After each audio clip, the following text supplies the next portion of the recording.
Vous êtes pharmacien, dentiste, médecin ou autre professionnel de santé et vous souhaitez intégrer un nouvel associé dans votre cabinet? Bonne idée pour partager les investissements, mutualiser les charges et pourquoi pas préparer votre départ à la retraite. Aujourd'hui, je vous donne le mode d'emploi en 5 étapes. Première étape, vérifier les conditions réglementaires. Contrairement à une entreprise classique, vous ne pouvez pas associer n'importe qui dans un cabinet de santé. Il faut respecter 3 points clés: l'agrément de l'ordre, les quotas de participation, le mode d'exercice. Mon conseil, avant même de discuter du prix, vérifiez avec un avocat spécialisé et avec votre ordre que le montage est conforme, sinon retour à la case départ. Deuxième étape, définir les termes financiers de l'association. Votre futur associé va racheter des parts ou entrer au capital, mais à quel prix et selon quelle modalité? C'est là qu'intervient l'expert comptable spécialisé dans votre secteur qui va pouvoir valoriser votre activité en fonction de différents critères. Votre chiffre d'affaires, votre rentabilité, votre localisation, la patientèle, l'état du matériel sont autant de paramètres qui seront pris en compte. Une fois que l'expert comptable aura établi la valorisation, mon rôle à moi en tant qu'avocate sera de sécuriser juridiquement l'opération. Concrètement, je vais rédiger le protocole d'accord qui fixe les conditions d'entrée au capital, définir les modalités de paiement, insérer des garanties et intégrer des clauses de protection.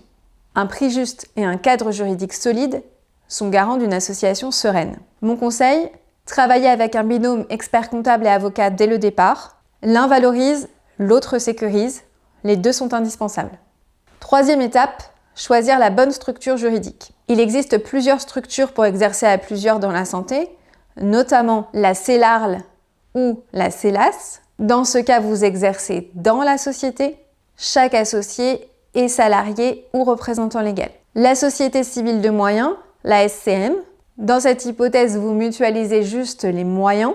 Chaque associé garde son activité en nom propre. Pas de partage des honoraires. Quelle structure choisir? Ça dépend de ce que vous voulez. Juste partager les charges? Vraiment vous associer et partager les revenus?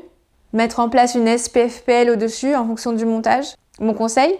Discutez-en avec votre avocat et avec votre expert comptable. Quatrième étape, rédiger des statuts protecteurs. Les statuts, le règlement intérieur et le pacte sont 3 documents indispensables qui doivent fonctionner ensemble et qui doivent notamment comprendre les clauses suivantes. La répartition des bénéfices, proportionnelle aux apports, égalitaire, en fonction de l'activité réelle, les clauses de sortie. Que se passe-t-il en cas de départ volontaire, de retraite, de décès? Qui rachète les parts? À quel prix? Est-ce qu'il y a un délai de préavis?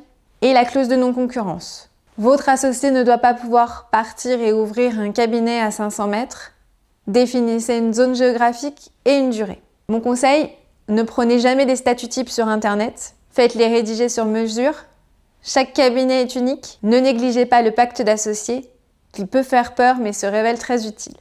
Cinquième et dernière étape, anticiper la gouvernance. La gouvernance, c'est qui décide quoi. À défaut d'accord précis, des tensions peuvent vite arriver.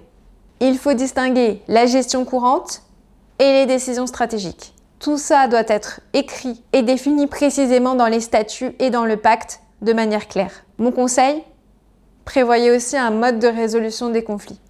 Intégrer un associé, ce n'est pas juste une question d'argent. C'est aussi construire une relation de long terme. Et croyez-moi, un cadre juridique clair évite 90% des conflits futurs. Vous êtes pharmacien, dentiste, médecin et vous avez un projet d'association?